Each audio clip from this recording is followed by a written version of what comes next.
Nós vamos abordar as possibilidades pedagógicas das inovações nos projetos educacionais. A Lei de Diretrizes e Bases da Educação Nacional é clara nesse sentido, que define que cabe às instituições de ensino, públicas, privadas, educação básica ou superior, definir os seus projetos pedagógicos, desde que respeitadas as normas gerais da educação.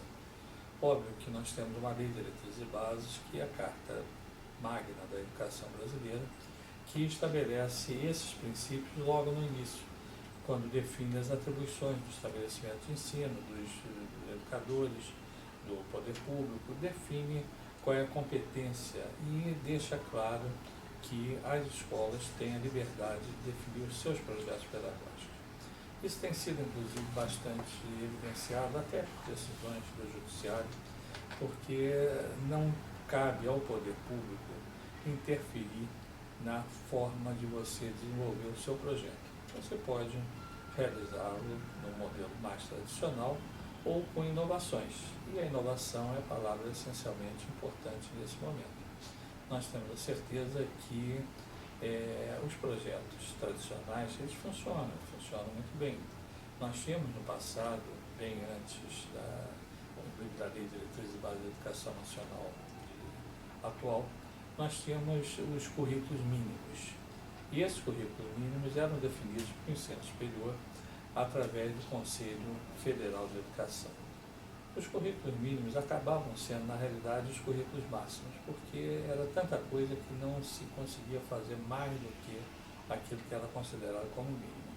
E as escolas ficavam muito centradas em projetos que eram definidos pelo Conselho Nacional, Conselho Federal de Educação, e todas as escolas tinham que seguir, inclusive com definição de disciplinas, etc. Depois evoluímos e tivemos a maior liberdade com a nova Lei de Diretrizes e Bases, mas mesmo assim tivemos inicialmente os parâmetros curriculares nacionais, depois as diretrizes curriculares nacionais, mas que são posições diferentes, são diretrizes, são parâmetros. E nós temos hoje diretrizes para muitos cursos, não para todos, mas existem diretrizes que são nortes, são caminhos que podem e devem ser seguidos. Existem, inclusive, dentro dessa regulamentação, muitos cursos que têm currículos definidos em termos de carga horária, mas temos outros cursos que não existe essa definição. E nós sabemos que é importante que as escolas de educação básica e superior tenham essa sua liberdade. Não quer dizer que você vai fazer o projeto totalmente diferente de um contexto até de uma cidade, de uma região, porque isso inviabiliza muito até o processo de transferência, porque às vezes se uma instituição, numa cidade de porte menor, por exemplo, tem 2, 3 instituições, tiver um currículo, tiver um sistema completamente diferente do outro, fica muito difícil se um aluno ter a necessidade de migrar de uma instituição para outra. Mas hoje você tem na legislação a obrigatoriedade de ter 200 dias letivos ano e a carga horária que é fixada desses 200 dias, você tem que ajustar de acordo com a sua pretensão, com a sua possibilidade. Mas você pode dividir, por exemplo, 200 dias em 2 semestres com 100 dias. Você pode dividir em 4 trimestres com 50 dias cada um. Então você tem a possibilidade de retalhar os 200 dias como você quiser. E às vezes também definir se você vai desenvolver um projeto ou através de módulos ou através de séries, através de anos. Então você tem, muitas instituições ainda adotam um sistema de ano letivo e não de semestre letivo ou de trimestre letivo. Mas cada instituição tem a liberdade de definir e, uma vez definido, aprovado pelo seu colegiado, pelos seus professores que devam participar, aprovando ou não, tudo vai depender do regimento da instituição. Em alguns casos a aprovação é pelo colegiado, outros casos a sugestão é do corpo docente, mas a definição final é da direção. Tudo depende da norma está estabelecido na lei maior da escola, que é o regimento escolar. No caso de instituição de ensino superior, existem os estatutos e regimentos nos centros universitários e universidades, e as faculdades têm só regimento. As escolas de educação básica têm normalmente só regimento escolar, mas todos eles definem como é o processo de criação, de elaboração dos projetos pedagógicos. Muitos chamam, inclusive, de projetos políticos pedagógicos, mas na realidade são projetos pedagógicos.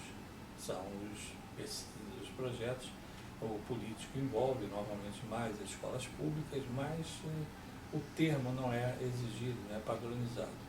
Agora, o importante é que você tenha inovações. E essas inovações são mais do que necessárias para você pensar nos cursos por educação à distância, sistema híbrido ou presenciais. E nós temos que convir que a presencialidade, o conceito de presencialidade, ele vem mudando com o avanço da tecnologia. Antes da presencialidade era uma pessoa falando com a outra pessoa no cara a cara. Hoje você tem, com o avanço das tecnologias, é perfeitamente possível fazermos um presencial virtual.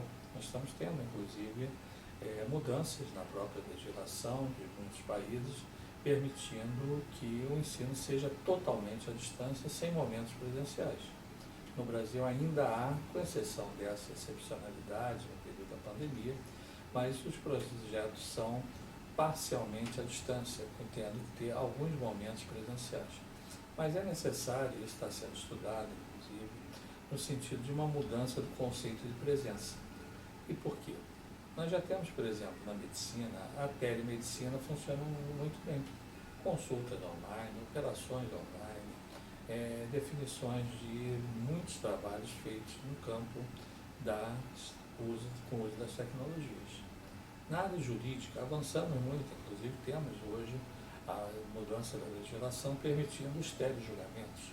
Temos a possibilidade de termos pessoas condenadas a 30 anos ou absolvidas por um telejulgamento, evitando aquele transtorno todo que era de transportar o preso para uma comarca para ele chegar a querer ficar em silêncio, fica em silêncio e volta com todo o aparato e com riscos, inclusive, de fugas e outros incidentes nesse aspecto. A Justiça, então, permitiu o princípio do telejulgamento, mas nós não temos ainda uma permissão clara da presença virtual. Temos alguns lampejos, mas isso ainda é em função de uma excepcionalidade. Tivemos ensino híbrido e vamos continuar tendo ensino híbrido, mas nós temos que ver que os momentos presenciais, eles estão voltando, mas eles serão diferentes. Não há dúvida nenhuma que nós vamos ter a tendência normal é que os espaços físicos hoje existentes, com salas de aulas grandes campos, tendem a reduzir. Você vai ter a possibilidade de ter instituições funcionando, às vezes, em espaços muito menores. Mas tudo isso depende, inclusive, de aceitação por parte do Ministério da Educação, por parte do INEP, em termos de aceitar esses espaços menores para poder ter o funcionamento. Mas já avançamos, já temos, inclusive, o próprio sistema da avaliação virtual, chamado ENLO, que é uma avaliação que está avançando e com resultados positivos, embora com muitos ainda debate, muitos recursos feitos pelas instituições, até porque não está bem entendido ainda os pontos que são pontos de convergência ou divergência. Mas o que nós temos que ouvir é que a inovação é característica de um tempo moderno. A inovação é você pegar aquilo que já utilizava antes e transformar em outros métodos.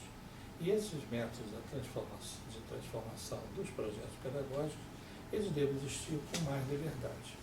Óbvio que ainda existem amarras, ainda existem restrições por parte da legislação, mas não existe nenhuma legislação que vai conseguir tolir a liberdade e a possibilidade das inovações. No campo internacional, isso acontece com grande frequência, no campo brasileiro com mais restrição, mas uma coisa é certa, que teremos, mesmo na educação presencial, teremos novas formas de aprender, de ensinar, de transmitir o conhecimento.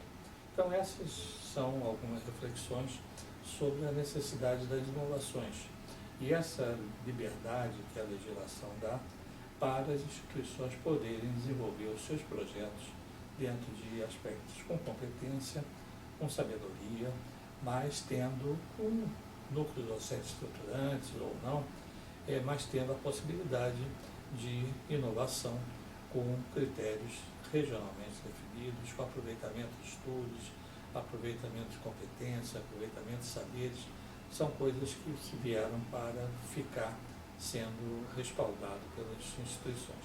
E uma coisa também inevitável é o processo da internacionalização, que vai permitir muito avanço nos intercâmbios, nos programas que permitirão que as instituições poderão ter, inclusive, os estudos compartilhados. Nós temos a possibilidade hoje, já inclusive com uma abertura legal, de termos estudos compartilhados entre instituições de ensino superior, como instituições de educação básica, como instituições de educação básica e ensino superior. Então, nós podemos ter num processo horizontal, num processo vertical, essa integralização. E tudo isso depende de criatividade, depende de projetos inovadores.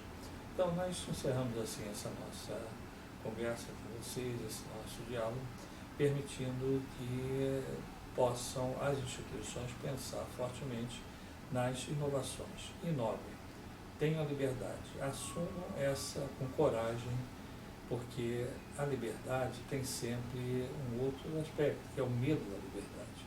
Muitas instituições gostavam quando o MEC determinava determinada coisa, a Secretaria da Educação, porque perante a comunidade educacional falava, eu tenho que fazer porque o MEC manda assim.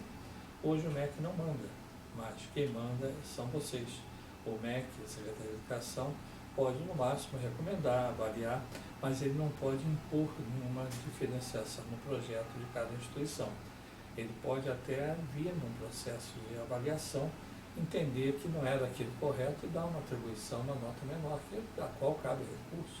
Mas o que nós temos que verificar é que a liberdade está assegurada, a liberdade, vivemos na liberdade, mas não podemos ter medo da liberdade. A liberdade só é alcançada com equipes competentes, instituições sérias e com alunos que aceitem bem essas mudanças que são, todas elas, vêm para desenvolvimento, para melhoria, para o progresso das suas vidas pessoais e profissionais e o progresso do país e do mundo. Então, encerramos assim e esperamos que essas reflexões possam servir de base para estudos mais aprofundados por cada dirigente, por cada equipe nas instituições de educação básica superior.